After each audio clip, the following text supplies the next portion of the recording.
Hi అండి, నమస్తే. Welcome to star and home. ఇవాళ ఒక సరికొత్త వీడియోతో అయితే మీ ముందుకైతే వచ్చానండి. ముందుగా మన వీడియోకి అయితే ఒక లైక్ అయితే ఇవ్వండి ఫ్రెండ్స్. అందరూ చూస్తున్నారు కానీ ఎవరు అయితే లైక్ చేయడం లేదండి. వీడియోలోకి అయితే వెళ్ళిపోయే ముందైతే ఇక్కడ మనం ఇడ్లీ పాత్రలో అయితే మనం అల్లాన్ని పెట్టి ఉడికించినట్లయితే మనకైతే చాలా అంటే చాలా రుచిగా ఉండే రెసిపీ అయితే తయారైపోతుందండి. ముందుగా అయితే వీడియోలోకి అయితే వెళ్ళిపోదామండి. చూడండి, ఇక్కడ నేను అల్లాన్ని అయితే తీసుకున్నానండి. 100 గ్రాములు అయితే ఉంటుందండి ఈ అల్లాన్ని. మంచిగా అయితే దానిపైన ఉన్న లేయర్ని అయితే ఇలా తీసేసుకోవచ్చండి. లేదు ఇంకా మీకు ఇష్టమైన వాళ్ళైతే అలాగే కూడా వదిలేయచ్చండి. కనీసం అయితే పైన పైన అయితే తీసేసుకున్నానండి నేనైతే. చూడండి, ఇలా అల్లం పైన ఉన్న లేయర్ మొత్తం తీసేసుకున్న తర్వాత మనమైతే ఈ అల్లాన్ని అయితే ఒక గిన్నెలో అయితే వేసేసుకోవాలండి. చూడండి, ఇలా మనం నీట్గా అయితే అల్లం పైన ఉన్న లేయర్ తీసేసుకొని ఒక గిన్నెలో అయితే వేసేసుకోవాలి. ఇప్పుడు మనం ఈ అల్లాన్ని అయితే కొద్దిగా గోరువెచ్చగా ఉన్న నీళ్ళతో అయితే మంచిగా అయితే క్లీన్ చేసుకోవాలండి. దీనికి ఏమైనా డస్ట్ అట్లా ఉన్నట్లయితే మంచిగా క్లీన్ అప్ అవుతుందండి. కొద్దిగా గోరువెచ్చగా ఉన్న నీళ్ళు తీసుకొని ఇలా క్లీన్ చేసుకున్నట్లయితే చాలా త్వరగా అయితే దీనికున్న మామూలుగా మట్టి అలాంటిది అయితే త్వరగా అయితే పోతుందండి. చూడండి, ఇలా మనం మొత్తం క్లీన్ చేసుకున్న తర్వాత ఇంకా మనమైతే ఒక పక్కన అయితే ఇడ్లీ ప్యాన్ పెట్టేసుకొని దాంట్లోకైతే ఒక 1/2 లీటర్ దాకా అయితే నీళ్ళు బాగా మరిగించుకోవాలండి.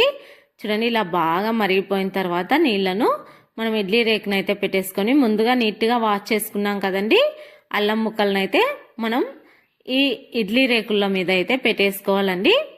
ఇలా మనం మొత్తం ఎన్ని అయితే కట్ చేసుకున్నామో అన్ని అల్లం పీసులను అయితే ఇలా ఇడ్లీ రేక్ పైన అయితే పెట్టేసుకోవాలి. ఇలా పెట్టేసుకున్న తర్వాత మనం మామూలుగా పైన మూతనైతే పెట్టేసుకుని నార్మల్గా ఇడ్లీలను ఎలా కుక్ చేసుకుంటామో అదే విధంగా అయితే కుక్ చేసుకోవాలండి. కనీసం 10 నిమిషాల పాటైనా కుక్ చేసుకోవాలి. మంట హైలో ఉంచుకుని అయితే ఇలా చేయడం వల్ల మనకైతే అల్లం అయితే మంచిగా అయితే లోపల బాగా కుక్ అయిపోతుందండి. ఇప్పుడైతే 8 నుంచి 10 నిమిషాల దాకా అయితే మంట హైలో ఉంచుకుని అయితే ఉడిగించుకున్నానండి. చూద్దాం, చాలా అంటే కొద్దిగా కలర్ అయితే చేంజ్ అయిపోతుందండి. చూడండి, మనకు ఒక కత్తి తీసుకొని ఇలా అన్నామనుకోండి చాలా ఈజీగా అయితే లోపలికైతే దిగిపోతుందండి. ఇప్పుడు మనం వీటిని ఒక ప్లేట్లోకి అయితే తీసుకోవాలండి. చూడండి, అలానే పట్టుకున్నట్లయితే మనకి చేయి అయితే కాలిపోతుంది కాబట్టి ఒక స్పూన్ సాయంతో అయితే ఒక ప్లేట్లోకి అయితే వేసుకోవాలి. ఇలా మొత్తం మనం అల్లం ముక్కలను మొత్తం అన్ని ఒక ప్లేట్లో వేసుకున్న తర్వాత ఒక 2 నిమిషాలు అయితే వీటిని చల్లార్చుకోవాలండి. ఎందుకంటే మనం కత్తితో కట్ చేసుకోవాలి కాబట్టి మిక్సీ జార్లో వేసుకోవాలి కాబట్టి వీటిని చిన్న చిన్న ముక్కలుగా అయితే కట్ చేసుకోవాలి కాబట్టి మనకైతే చాలా వేడిగా ఉంటే మనం పట్టుకోలేం కదండి. ఒక 2 నిమిషాలు అలా వదిలేసినాం అనుకోండి చాలా ఈజీగా అయితే చల్లగైపోతాయండి ఈ ముక్కలు వచ్చేసి. చూడండి, ఇలా మనకు పట్టుకోవడానికి వీలుగా ఉన్నట్లుగా అయితే మనం పట్టుకుని కట్ చేసి ఒక ప్లేట్లో అయితే వేసి పక్కన ఉంచుకోవాలి. ఇప్పుడు మళ్ళీ స్టవ్ ఆన్ చేసుకొని మంట సిమ్లో ఉంచుకొని అయితే ప్యాన్ పెట్టేసుకొని ఒక టేబుల్ స్పూన్ దాకా ఆవాలు వేసుకోవాలండి. మీరు అల్లం ముక్కలను ఎక్కువగా తీసుకున్నట్లయితే ఎక్కువ క్వాంటిటీలో వేసుకోండి. తక్కువగా తీసుకున్నట్లయితే తక్కువ క్వాంటిటీలో వేసుకోండి. చూడండి, ఇలా మంట సిమ్లో ఉంచుకొని అయితే వేయించుకోవాలి. 1 స్పూన్ ఆవాలు అలానే 1/2 టేబుల్ స్పూన్ దాకా మెంతులు వేసుకొని మంచిగా అయితే 1 నిమిషం పాటు అయితే వేయించుకోవాలండి మంట సిమ్లో ఉంచుకొని. ఇప్పుడు ఒక బౌల్లోకి అయితే తీసేసుకోవాలి. వీటిని చక్కగా చల్లారిన తర్వాత ఒక రోట్లో వేసుకొని దంచి అదే బౌల్లో అయితే పెట్టేసుకోవాలి.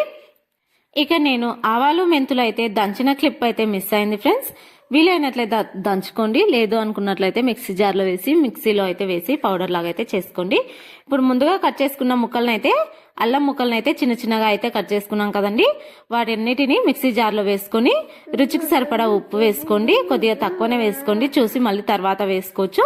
బరకగా అయితే మిక్సీ వేసుకోవాలి. ఒక 2 టేబుల్ స్పూన్ల వేడి నీళ్ళు వేసుకొని బరకగా మిక్సీ వేసుకున్న తర్వాత మళ్ళీ ఒకసారి ఓపెన్ చేసేసి ఒక చిన్న నిమ్మకాయ సైజ్ అంతా చింతపండు వేసి మళ్ళీ ఒకసారి అయితే గ్రైండ్ చేసుకోవాలి. ఇలా మళ్ళొకసారి మిక్సీ పట్టుకున్న తర్వాత చింతపండు మొత్తం మెల్ట్ అయిపోతుందండి ఈ అల్లం పేస్ట్లో అయితే.